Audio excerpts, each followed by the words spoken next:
तो अब level playing field आपको नजर आ रही है कि जनाब चेयरमैन तहरीक इंसाफ को अगर कारकुन जेल से रिहा होने के बाद मिलने जाए तो बाहर निकले तो वो पकड़े जाते हैं, जिस किस्म के मुकदमात हो। साहिबा, कानून और आइन की हुक्मरानी नहीं है। कौन से इलेक्शंस की बात कर रहे हैं? इलेक्शंस वो जो अभी हमने कराची में देखे हैं, मेयर के इलेक्शंस। बिस्मिल्लाहिर्रहमानिर्रहीम, अस्सलाम वालेकुम नाज़रीन इकराम, मैं हूं अब्दुल बासित स्वाती और आप देख रहे हैं मेरा डिजिटल चैनल।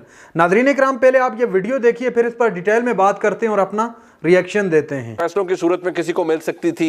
मियां नवाज शरीफ साहब जब वापस आए और उनके फैसले ओवरटर्न हो तो उनके एक्विटल के सूरत में मिल सकती थी, या इमरान खान साहब पर अगर उन्हीं उसी नौइयत के केसेस या उस तरह के केसेस करीब करीब हों और उनका फैसला आए तो शायद उस वक्त लेवल प्लेइंग हासिल हो सकती थी। पर 9 मई तो हो गया और अब राना सनाउल्लाह साहब कहते हैं कि आउट ऑफ द ब्लू नहीं है, इसकी बाकायदा प्लानिंग की गई। लेकिन क्या आज तमाम जमातों का कहना कि हमें इंतखाबात की तैयारी के लिए हम बिल्कुल रेडी हैं और इंतखाबात हो जाएं, तो इसकी वजह आपको यही नजर आती है? देखिए, लेवल प्लेइंग फील्ड का बुनियादी मकसद क्या था? बुनियादी मकसद तो यही था कि जनाब ऐसा माहौल हो जहां पे जो हमारे मद मुकाबिल है उसको इतना कमजोर कर दिया जाए कि फिर हम इलेक्शंस में जाएं। ये थी level playing field. Level playing field को आइन कानून की हुक्मरानी तो नहीं थी। ये तो नहीं कहा गया कि आइन के मुताबिक इलेक्शंस होंगे तो उसके तहत जनाब कुछ किया जाए तो फिर वो लेवल प्लेइंग फील्ड होगी। तो अब लेवल प्लेइंग फील्ड आपको नजर आ रही है कि जनाब चेयरमैन तहरीक इंसाफ को अगर कारकुन जेल से रिहा होने के बाद मिलने जाए तो बाहर निकले तो वो पकड़े जाते हैं। जिस किस्म के मुकदमात हो रहे हैं, जो कुछ भी हो रहा है, सब कुछ कोई दोबारा रिपीट करने की जरूरत नहीं है। तो ये वो बुनियादी लेवल प्लेइंग फील्ड है। प्लेइंग फील्ड से इनकी मुराद ये है कि एक ऐसी प्लेइंग फील्ड जिसके अंदर मुखालिफ कोई ना हो और बस हम खुद ही खेलते रहें, तो ये वो प्लेइंग फील्ड है। साहिबा, कानून और आइन की हुक्मरानी नहीं है, हम ये नहीं कह सकते। और ये जमातें जब हुकूमत में आई थी तो यही कहती थी कि आइन और कानून की हुक्मरानी होगी, जो गलत हुआ उसे दुरुस्त करने के लिए है। लेकिन आर्ग्यूमेंट ये है जो अतर साहब का भी, कि ये भी फिर करीब करीब उसी नहज पर है या उसी डिस्कोर्स पर है। इनका भी तर्ज अमल वही है कि भाई अब हुकूमत पे आ गए हैं तो let's settle the scores first, पहले तो हिसाब बराबर कर लिया जाए। जी, जिन्होंने हिसाब बराबर करना था वो कम से कम इक़्तिदार में नहीं है, पावर में ज़रूर है, इक़्तिदार में वो नहीं है। जिन्होंने लेवल प्लेइंग फील्ड बनाई है वो भी इक़्तिदार में मौजूद नहीं है। ये आपको पता है, मुनीब साहब के पहले प्रैक्टिस एंड प्रोसीजर बिल बनता है, उसको सुप्रीम कोर्ट स्टे दे देती है, फिर supreme court review orders and judgment का एक मामला है, वो आपके सामने है। चिड़ियाँ जो हैं वो चहचहा रही हैं कोर्ट में। चीफ जस्टिस साहब कह रहे हैं जी कबूतर कभी पैगाम लाते थे, आज आपके लिए चिड़ियाँ पैगाम लेकर आई हैं। अटॉर्नी जनरल मंसूर अवान साहब से फरमा रहे हैं। तो जब इस मुल्क में इस तरह के मामलात होंगे, इंसाफ का ये मयार होगा और इक़्तिदार का ये मयार होगा, तो फिर आप कौन से इलेक्शंस की बात कर रहे हैं? इलेक्शंस वो जो अभी हमने कराची में देखे हैं, मेयर के इलेक्शंस, आप ये देख लीजिए, फ़ौज तलब है, रेंजर्स तलब हैं, पुलिस की भारी नफरी मौजूद है, फिर भी लोग गुत्थम गुत्था हो गए हैं, गाड़ियों के शीशे तोड़े हैं, एक दूसरे को धक्कम पेल की है, कुछ लोग जख्मी होकर अस्पताल पहुँचे हैं। मतलब ये कौन सा मुल्क है? आप मुझे बता दीजिए, ये इस्तेहकाम में पाकिस्तान लोग तो गायब थे। जी जी जी, और यहाँ गायब भी कर दिया जाता है। सिर्फ तो आज पाकिस्तान पीपल्स पार्टी कह रही है ना इलेक्शन करा लो, क्योंकि उन्होंने देख लिया कि वो करा सकते हैं। तो अल्हम्दुलिल्लाह ये हो जाएगा, इसी तरह से होगा। लेकिन मुझे ये फरमा दीजिएगा कि ये जो इस वक्त इलेक्शन मांग रहे हैं, मुझे बता दें ये इस्तेहकाम पाकिस्तान की जो बुनियाद है वो क्या है? कि उनको एडजस्ट करना था जो पाकिस्तान तहरीक इंसाफ और सुलेमान के अब्बा को छोड़ के बाहर आ गए हैं, और वो जो अभी तक रूपोश है उनकी क्या अपडेट है जी? और जो जेल में कभी गए थे, कभी जियो फेंसिंग में उनके नाम आए थे, आज वो कहाँ है जी? वो तो इस्तेहकाम पाकिस्तान में है। तो ये जो आप कह रहे हैं ना, ये जो इक़्तिदार में बैठी जमातें, ये सिर्फ करारदादें मंजूर करती हैं, करने वाले अपने काम करते हैं और हमेशा से करते रहे हैं। तो इस मुल्क में आप इस्तेहकाम पाकिस्तान ले आई है, अदम इस्तेहकाम तो वैसे ही जारी रहेगा। और अदम इस्तेहकाम इसलिए जारी रहेगा कि मैं तो एज अ वोटर कंफ्यूज हूँ कि मैंने फवाद चौधरी साहब को इसलिए वोट देना है क्योंकि मुझे सुलेमान के अब्बा बहुत पसंद हैं, या मुझे उनको वोट इसलिए देना है क्योंकि वो जेहलम में करप्शन का बाजार उन्होंने गर्म किया हुआ था, या मुझे इसलिए वोट देना है क्योंकि वो कोर्ट में जो भागते हाँफते कांपते उनके ऊपर तरस खा के वोट देना है।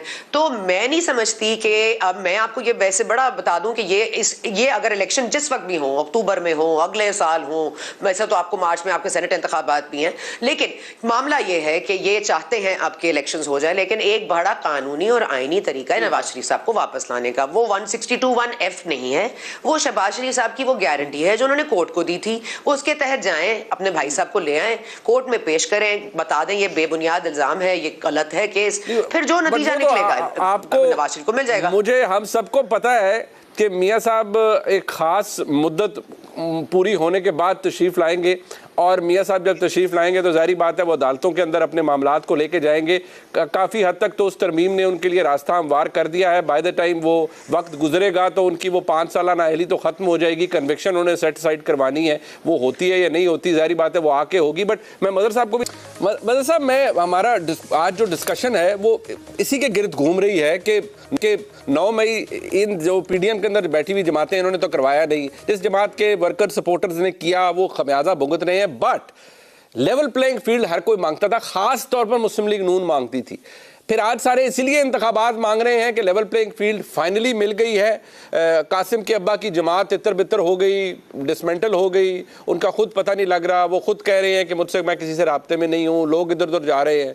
फिर ये लेवल प्लेइंग फील्ड है सर? शुक्रिया मुनीब। ये तो मुस्लिम लीग नून बेहतर बता सकती है। किसी वक्त शायद इमरान खान यही बात कर रहे थे लेवल प्लेइंग फील्ड की 2018 में। यहाँ हमेशा से बदकिस्मती से कभी भी ऐसा नहीं हुआ कि फ्री एंड फेयर इलेक्शंस हुए हों। कभी भी ऐसा नहीं हुआ कि इलेक्शंस मैनेज नहीं हुए हों। इलेक्शन के रोज़ पोलिंग में शायद इतनी धांधली नहीं होती जितनी प्री पोल और पोस्ट पोल मैनेजमेंट होती है, हुकूमतें बनाने से हुकूमतें गिराने तक।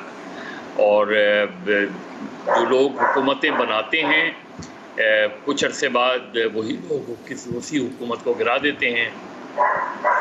किसी को लाते हैं, उससे नाराज़गी हो जाती है तो दूसरों को ले आते हैं। तो हमारे यहाँ डेमोक्रेसी इसी का नाम है और हमारे यहाँ इसी को डेमोक्रेसी कहते हैं कि जब तक माइट इज़ राइट है तो माइट इज़ राइट है। उसमें कल PTI के चेयरमैन पसंद थे तो उनको ले आया गया। उसके बाद 3-3.5 साल बाद बदकिस्मती से कुछ लोगों को वो नापसंद हुए और वो दूसरों की खुशकिस्मती साबित हुई। एग्जैक्टली वही तरीक़ाकार जो उनको लाने का अडॉप्ट किया गया, वही तरीक़ाकार उनको निकालने का अडॉप्ट किया गया। निकालने में स्मार्टनेस ये रही कि जी एक अदम एतमाद की तहरीक के आइन का हिस्सा है, निकाल दिया अदम एतमाद की तहरीक। लेकिन किन लोगों की बुनियाद? नादरीन इकराम, आपने वीडियो देखी मुनीब फारूक साहब के प्रोग्राम में अतर काज़मी साहब और सना बुचा साहिबा तशरीफ़ फरमा थी, जिन्होंने मुल्क की मौजूदा सियासी सूरत हाल पर ख़ास तौर पर रोशनी डाली।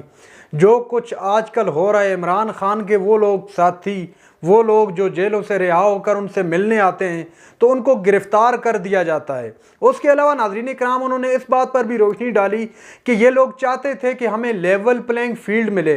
तो मेरे ख्याल से कि अब उनको लेवल प्लेइंग फील्ड मिल चुकी है, चूँकि इमरान खान के देरीना वर्कर, देरीना साथी, जिनमें अमर कियानी साहब, फवाद चौधरी साहब, इस तरह और बहुत सारे अहम रहनुमा जो पार्टी को खैराबाद कह चुके हैं।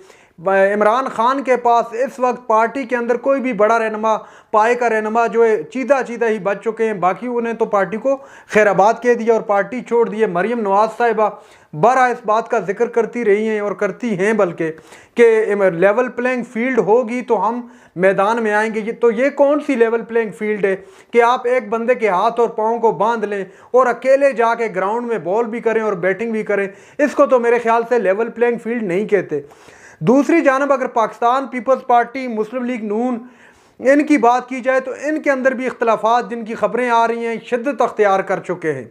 उनमें शिद्दत का अख्तियार करने की जो मेन वजह थी, जो मेन 2 इशूज़ थे, उनमें एक तो चेयरमैन PCB था, दूसरे नंबर पर चेयरमैन नादरा था, जिनकी खबरें मौसूल हुई। हामिद मीर साहब ने भी के मुतालिक खबर ब्रेक की थी कि ये उस वजह से ये सारे मामलात खड़े हुए हैं। उसी वजह से लेकर कल हमने देखा कि बिलावल भुट्टो को चैलेंज दिया जा रहा था उज़्मा बुखारी साहिबा की जानिब से कि वो आए पंजाब में हमारे ख़िलाफ़ इलेक्शन लड़ें।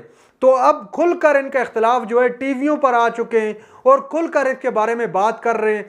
तो मेरा सवाल यहाँ पे ये है कि ये कौन से निशान से इंतखाबात लड़ेंगे और अवाम के पास कौन सा बयानिया लेकर जाएंगे? कि क्या हमने पीपल्स पार्टी के खिलाफ ये करना है या पीटीआई के खिलाफ ये करना है। ये लोग तो इत्तेहादी थे, अपने मुफाद के लिए एक जगह जमा होकर बैठ चुके थे कि हमने इमरान खान की महंगाई के खिलाफ ये सारा कुछ किए, आदम एतमाद लाए, और जब खुद हुकूमत में आए तो महंगाई कहाँ पर पहुँच चुकी है। उसके अलावा मुल्क के अंदर जो सूरत हाल है, वो पोलिटिकल सिचुएशन कह लें आप, वो इकनॉमिकल कंडीशन कह लें, कुछ भी कह लें, लेकिन हालात बहुत ज़्यादा जो है ख़राबी की नेज पर पहुँच चुके हैं। तो नाज़रीन इकराम, ये थी आज की हमारी वीडियो। चैनल पर जो नए चैनल को सब्सक्राइब कर लें। अगली वीडियो तक के लिए अल्लाह हाफ़िज़।